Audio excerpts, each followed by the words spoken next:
Evening. On behalf of our senior minister, the Reverend David Wiggs, and the Barton-Clinton-Gordey Committee, it is my pleasure to welcome you to the second of two lectures featuring Bishop Robert Schnase. We also appreciate the musical ministry of our chancel choir led by Dr. Joel Pansiera. Since 1963, it has been the tradition of Boston Avenue United Methodist Church to invite leading theologians, thinkers, and activists to share their knowledge and stories with the Tulsa community.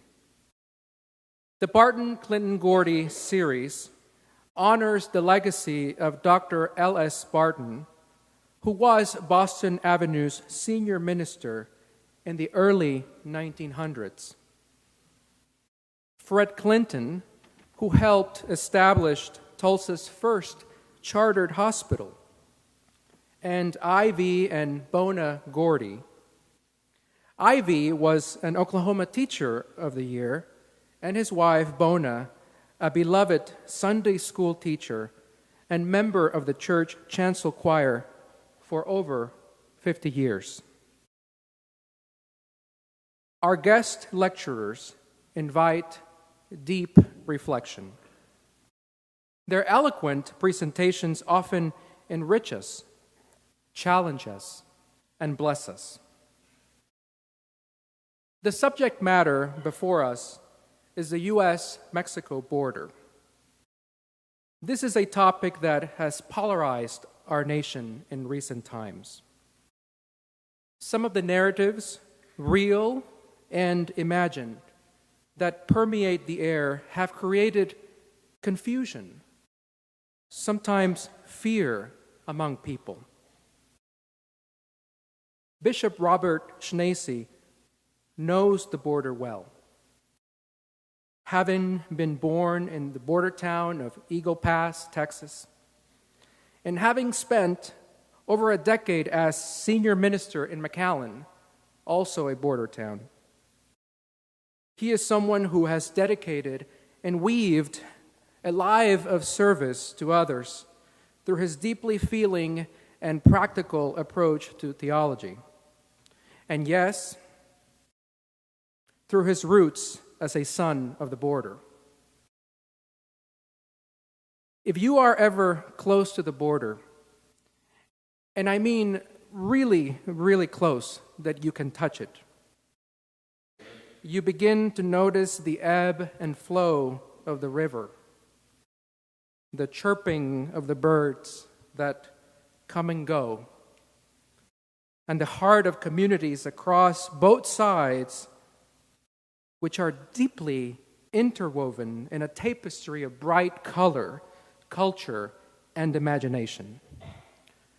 To go to the border and beyond also means entering into the stories of others, and ultimately gathering together at the river, the beautiful, beautiful river. Bishop, we hope that tonight you will take us there, to the river, and allow us to discover through your own stories what God's love, which knows no borders, is all about. Nuestra casa es su casa. Our home is your home. Welcome again. Primero quiero dar la bienvenida a todos, bienvenidos, bienvenidas. Para mí es un privilegio de estar aquí con ustedes y gracias por su hospitalidad y por su interés y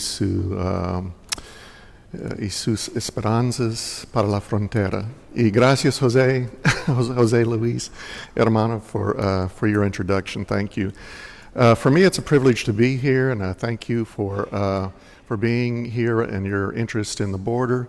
Doy gracias a Dios por cada uno de ustedes y por todo lo que hacen para la misión de Cristo y para la misión de la Iglesia Metodista Unida. I give God thanks for every one of you and for all that you do for the purposes of Christ and for the United Methodist Church. We're going to change subjects here this evening, and I do appreciate your words. Jose Luis was born in the same hospital as my youngest son in McAllen, and that's kind of cool to see the connections there. So well, first of all, just a little orientation. After yesterday's sermon, some of you are saying, so where is that place with all those sheep and goats? And and then I also thought I'd give you a little orientation to the border. You know, I will probably lose my Texas citizenship, and they're going to revoke my Texas passport for so misshapen the state here. But I was born in Eagle Pass, Texas, about right there. And the hospital I was born in was on an old fort that had been bought by the city, and that fort was built in the mid-19th century to protect the new state from invaders from Mexico. Okay? For the most part, the soldiers who were a part of that and who actually housed there were part of a series, at least was part of a series of forts that go all the way through West Texas and South Texas, were African American soldiers, Seminole Indian scouts, that received very low pay and went to the kind of the roughest place they could send soldiers, and that was in West Texas and along the border. So when we kind of interrogate our history of wherever we live, wherever we grow up, as it relates to race and ethnicity and roots, there are always surprises. So I was born in this hospital, just 400 yards, and Jose Luis, as you talked about the beauty of the river, I wish I'd have brought the slides that kind of accompany this when I do it other places, because it shows fishing along the river. So the sunset at the river. It shows canoeing on the river, because that's the river I grew up on. That's still the river you can go down and see. And I had a picture of this fellow 2 years ago pulling out this 8-pound, 9-ounce black bass from the river just as I drive up to it. And this is between all these, this is a long way from any major town or anything. Now, when you do that, it's a matter of minutes before a border patrolman shows up to ask you what you're doing there. But the border I remember is a place of just beauty and life and the intermixing, not the dividing of cultures, but the intermixing of cultures. And long before it was a border, it was a river, and one of the great rivers of North America. So I was born about right here in Eagle Pass. I grew up in Del Rio, which is another border town just up the river by 56 miles. For a few years, we lived in Sonora, and this region here was the wool and mohair capital of the world, so we said, So that answers that question. My ministry was down in the Rio Grande Valley, which is the 5 counties in South Texas. And so Brownsville's down there, Harlingen, where I served, McAllen I served for 16 years. And then just for orientation, San Antonio is where I live now. And the conference I preside over covers all of that South Texas, including about 500 miles of border with Mexico. When I served all those years in McAllen, often people would say, "You're from Texas and along the border?" Well, I have a friend that lives in El Paso. I'd say, "Really? Gosh, that's just 830 miles away."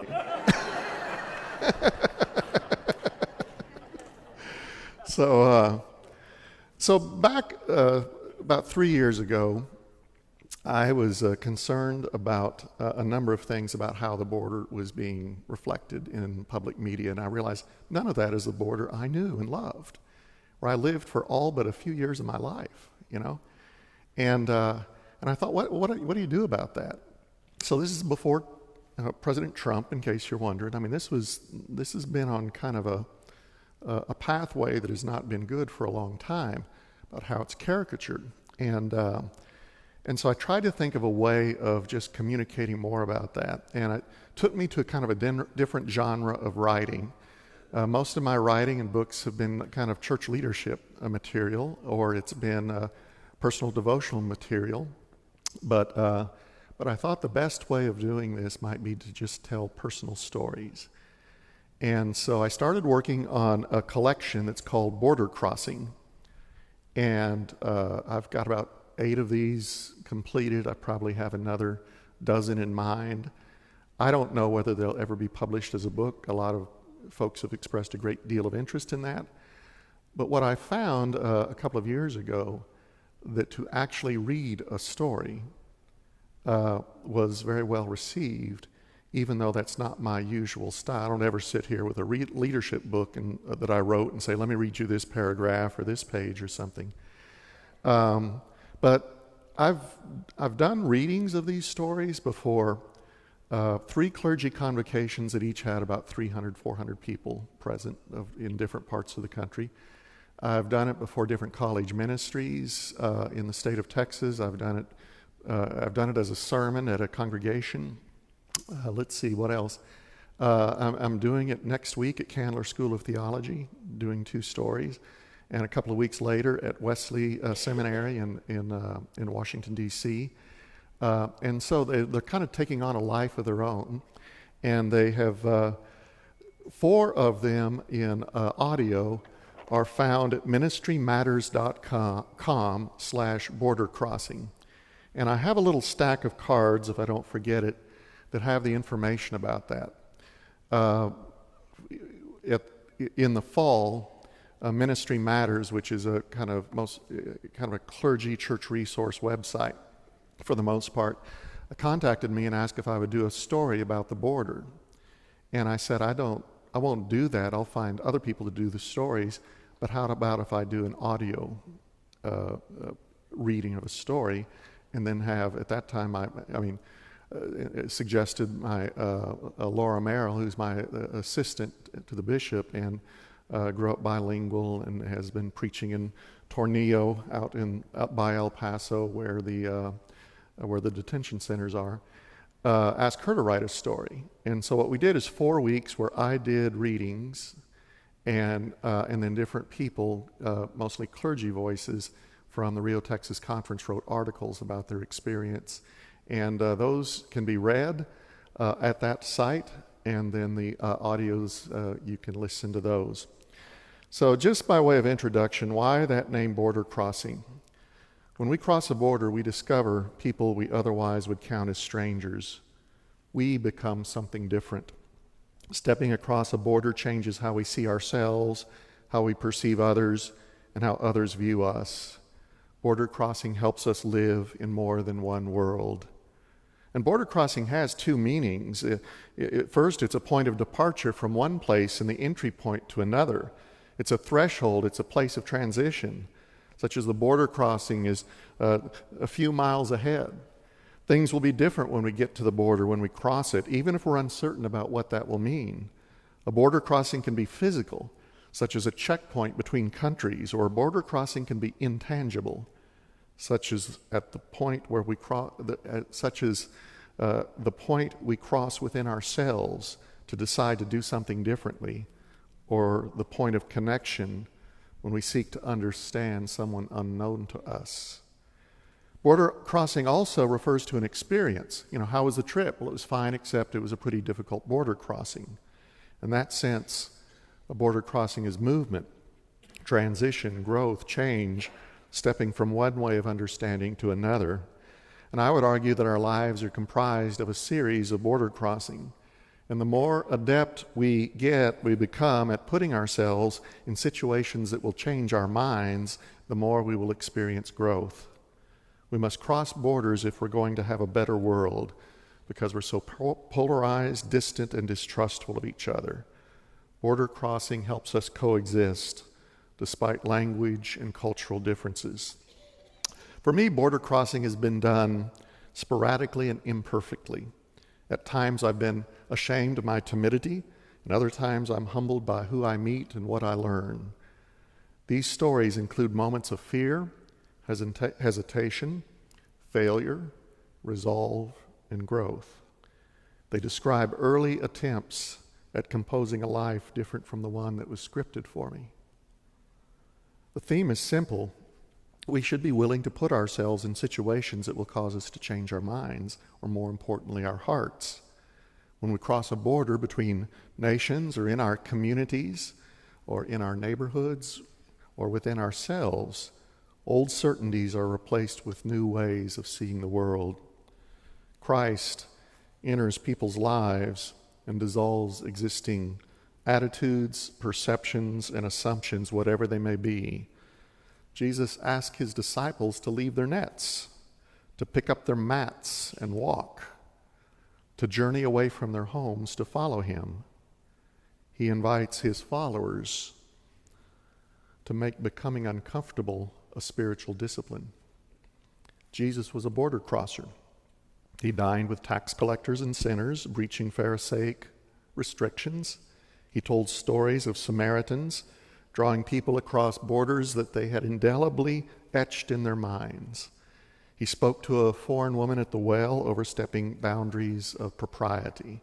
He crossed borders literally and figuratively to reach the poor at the margins, Zacchaeus in the tree, Nicodemus in the night. Border crossing should be as natural as breathing, you would think, for Christians, because Jesus so instinctively knew that following God meant crossing borders. We are disciples because we've said yes to Jesus, to following him, even across borders. The first story, border crossing story, that I'm going to read this evening is entitled The Baptism. The Baptism. The jingling of the bell that hung from the front door alerted me that someone had entered the front office. The visitor's voice was too soft for me to understand, but there was no mistaking the secretary's response. "I'm sorry, I don't speak Spanish." I rose from my desk chair and moved through the doorway of my office into the reception area. A petite young woman in casual jeans and wearing a colorful blouse was turning to leave. In Spanish, I asked her how we might be of help. "Señorita, ¿puedo ayudarle en algo?" She paused as if giving us a second chance. Unknown visitors were common to us. Most spoke only Spanish, and many were women seeking counsel, asking for prayer, or needing money for diapers. Some were fleeing a boyfriend after a night of abusive rage. Many found themselves in crisis, with no pathways forward and no numbers to call, seeking help from strangers who spoke a language they had not yet learned. This visitor was different from most. No older than 19 by my estimation, she seemed shy, but naturally confident. She had not anticipated that stepping into a church in downtown McAllen, Texas, a few miles from the border with Mexico, would require navigating the language divide or engaging with Anglos sitting behind desks and offices. This was likely a scenario she preferred to avoid. She smiled at my accented Spanish, but still seemed uncertain about whether to stay. "I would like to speak to a priest, please," she said. I introduced myself as the pastor, telling her that this was a Methodist church with pastors instead of priests. I apologized for my imperfect Spanish, and with a motion of the hand gestured that she was welcome to come into the office. She stepped in. She sat with her handbag in her lap.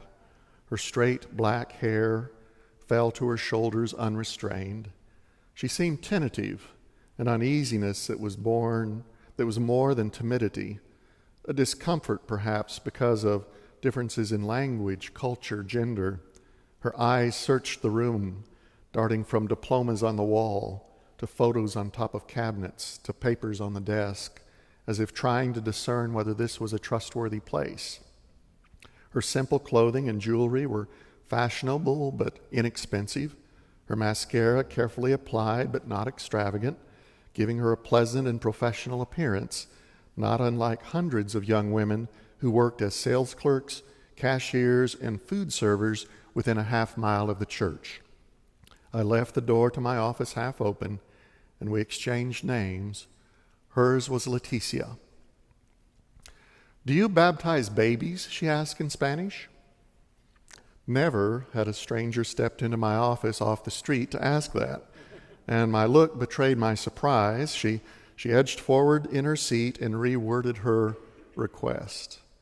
"I want my baby baptized. Is that something you can do?" Her leaning forward lent an intensity to her words. Since she had asked for a priest, I felt compelled to clarify again that this was not a Catholic church, and I was not a Catholic priest. I was the pastor of a Methodist church. She asked me to explain the difference. I struggled with how to distill centuries of historical and theological distinctions into a few sentences, and further how to translate them into a Spanish that was comprehensible. She seemed distracted by my theological and linguistic acrobatics, or annoyed, as if my concerns were irrelevant self-indulgences that delayed us from getting to the matter at hand. Distinctions between Catholics and Methodists did not count much for Leticia. "Tell me about your child," I asked to try and get us back on track. She told me about her 6-week-old daughter, Esperanza. I asked the usual questions. What prompted her to want Esperanza baptized? Did she belong to a community of faith, a church? Her answers were watery thin, no more so, I am ashamed to say, than the responses I received from many of my own members, which often ran along the lines of, "Because the grandparents are going to be in town next month." I asked her why she wanted Esperanza baptized in this church. She told me that she had taken a bus from Weslaco, another border community 20 miles down the road, to go shopping in McAllen. When she saw the church, she felt the need to ask a priest to baptize her baby. Her voice broke, and her eyes watered as she spoke about her longing to have Esperanza baptized. "Besides," she added, "this church is beautiful. It seems right."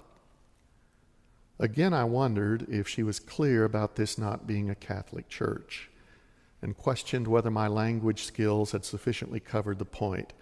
But I didn't want to follow that convoluted path again.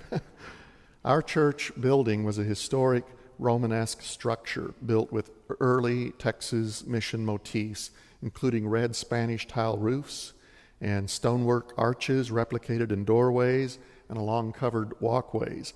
Ancient ivy crawled up our brickwork, giving us a cloistered appearance.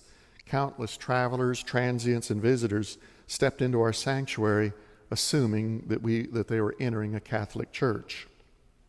As best we could across the language barriers, I answered her questions, and she responded to my inquiries about her faith, her reasons for wanting Esperanza baptized, and her understanding of the sacrament. "So, will you baptize my daughter?" "Not so fast, not so simple. Most baptisms are performed for infants born into families of the congregation and after counsel with the parents. Baptism is generally not a private ceremony, but a public celebration. It involves commitments from the parents and binds the members of the church to a host of ongoing responsibilities to help the child grow in grace and in the knowledge and love of God. Baptisms for walk-ins were not the norm.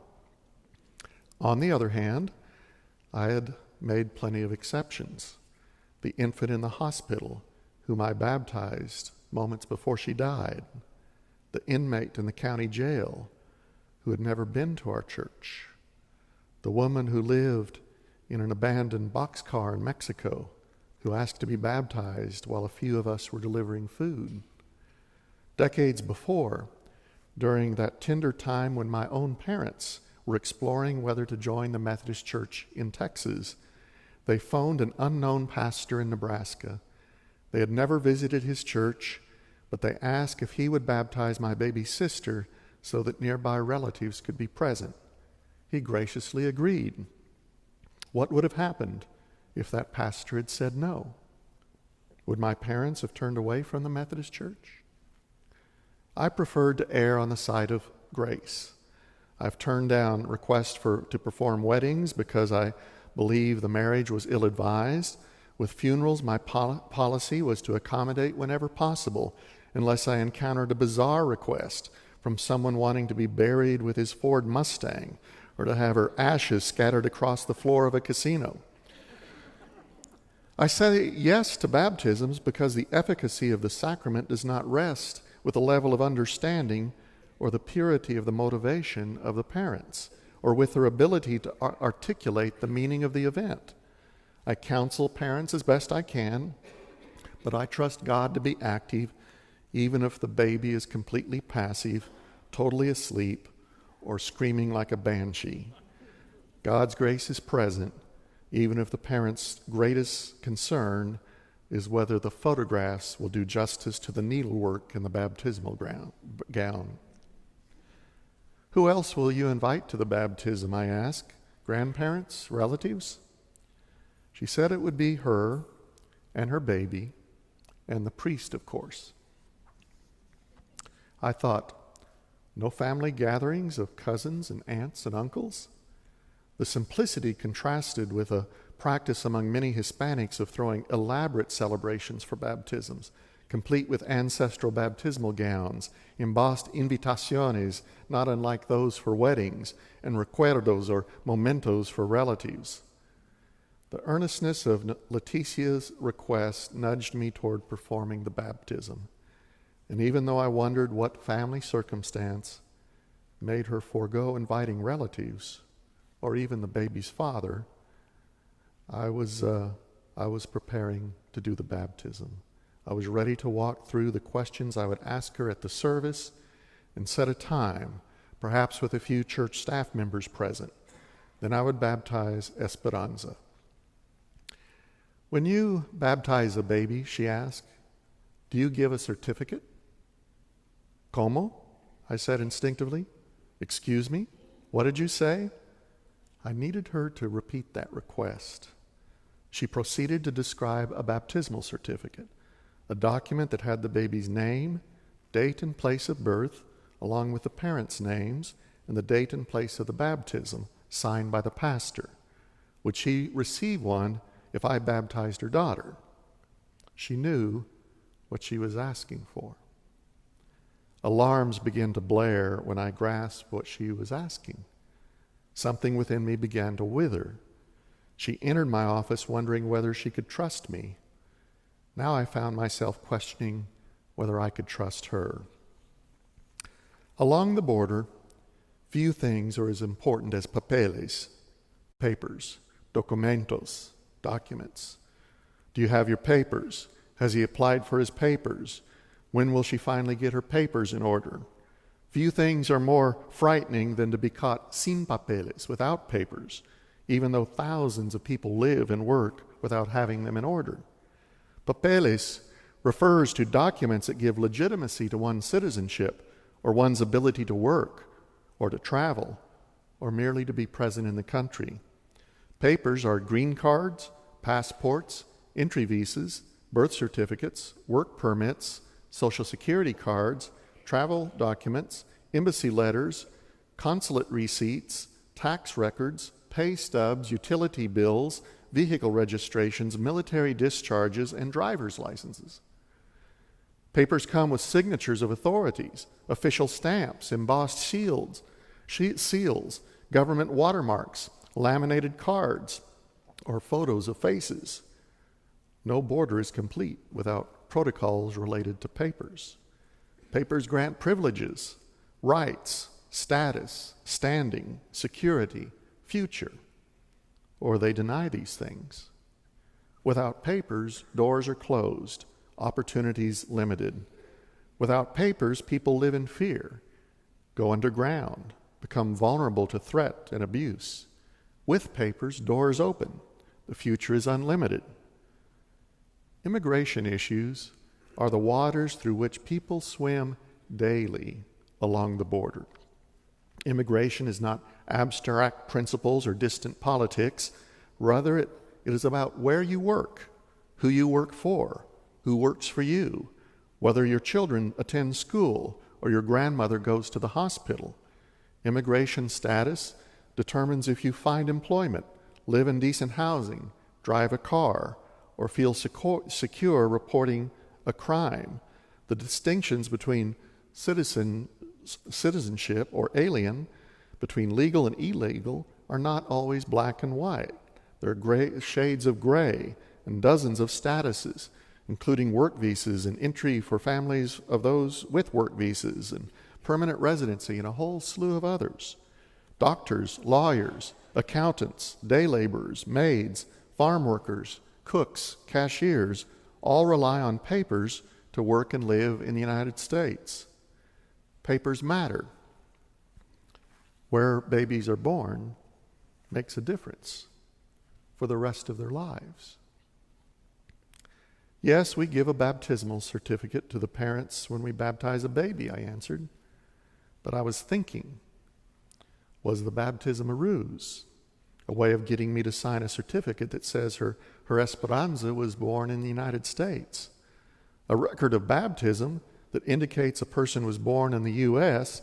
is one way of proving citizenship in the absence of a birth certificate. Baptismal certificates from churches are not as good as birth certificates from hospitals, but for people with few threads of connection, they are better than nothing. I imagined a neighbor suggesting to Leticia that she should ask a priest to baptize Esperanza so she gets a certificate that says she was born in Texas. Where was your daughter born? I asked, before I could think through whether I really wanted to hear the answer. She was born in Weslaco, she answered, at home. Her eyes darted away from mine. Her breathing quickened. Her confidence was gone. Leticia's anxiety was now palpable. We were both uncomfortable with the direction the conversation was taking.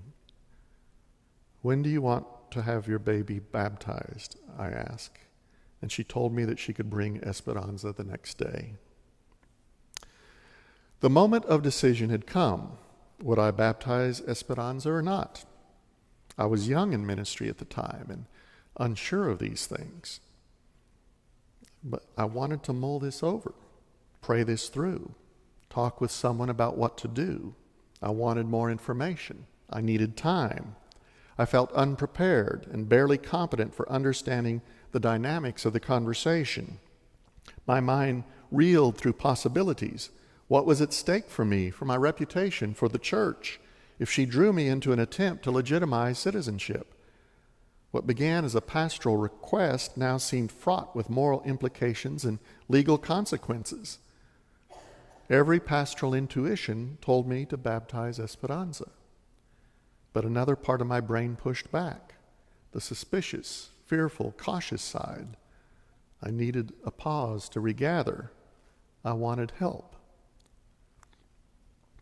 I want to think about your request for a few minutes, I said awkwardly, the words sounding disingenuous even to me.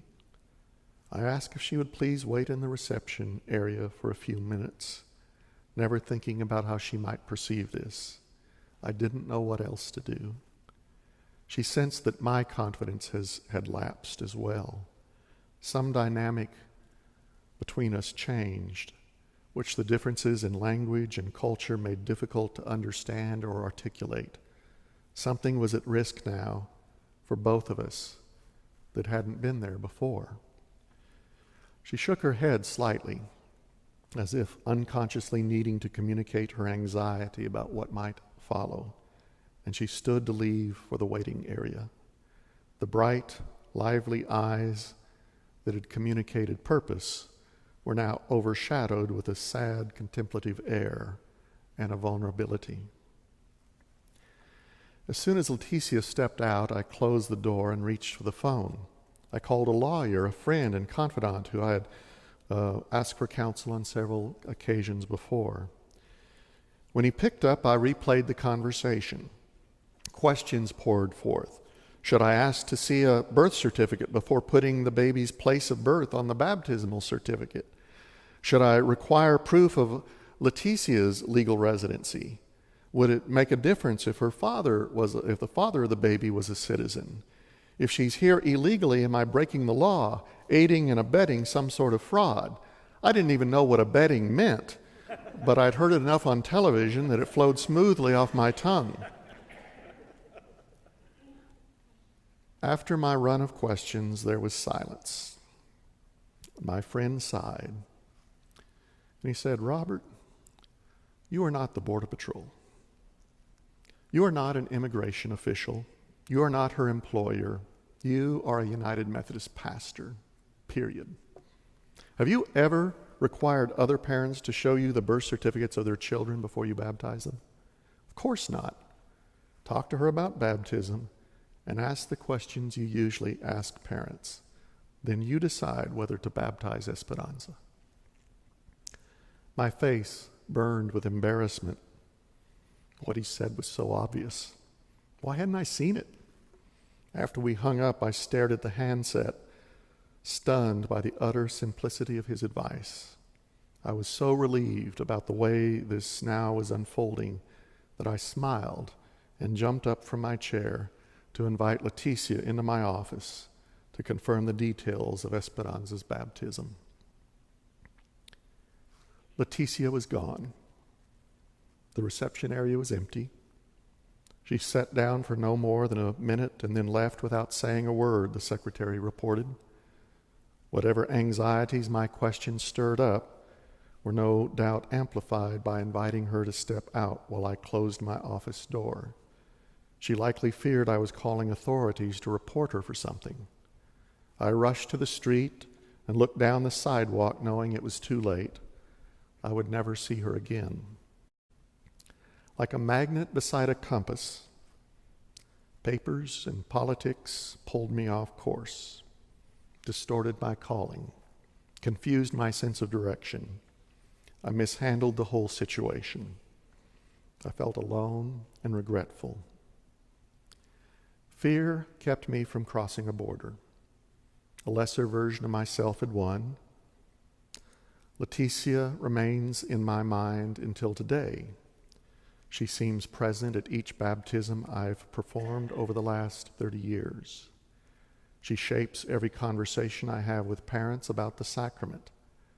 I hope she had Esperanza baptized by someone less paralyzed by peripheral issues than me. Those borders we regret that we did not cross remain with us forever.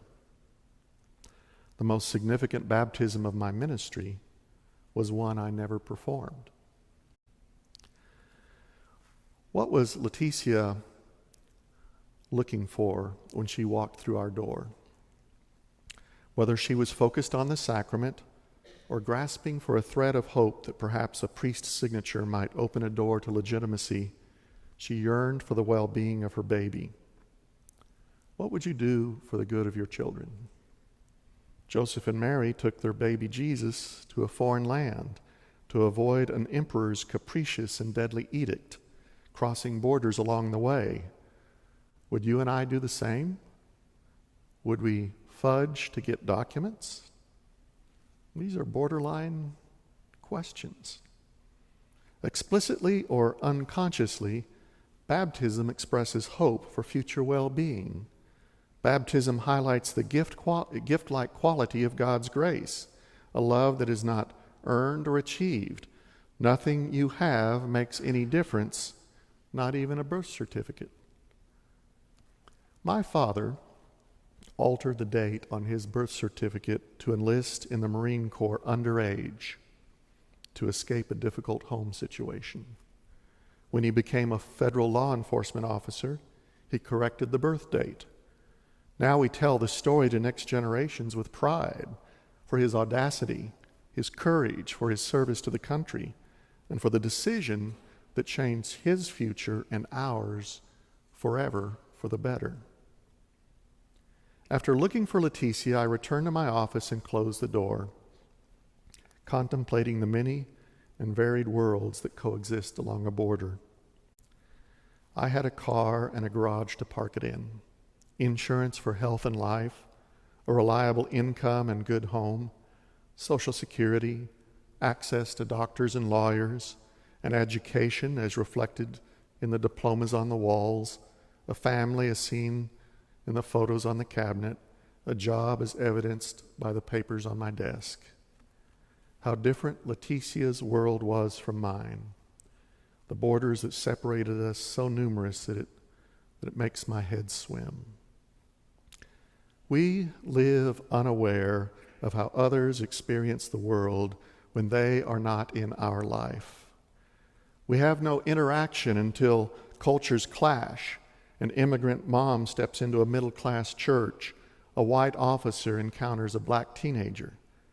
Suddenly, the vast chasms in experience and perception are thrust into view, and we glimpse the genuine, raw, vulnerable side of our life together. How did Paul and Peter baptize thousands so carelessly or so graciously without attention to who qualified? Did they check people's legal status? I hate being used by those circumventing the law or by the government wanting me to draw distinctions that in God's kingdom simply do not exist. Baptism is not a political event. Grace is sin fronteras, without borders.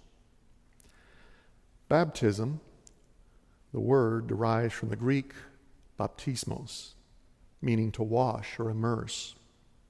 Baptism signifies the sacramental washing by which the soul is cleansed as the body feels the water. The sacrament signifies regeneration, illumination, new birth. Baptism also has a metaphorical sense. It describes an initiation into a particular role, typically one perceived as difficult, an ordeal that tests courage and strength for the first time is a baptism.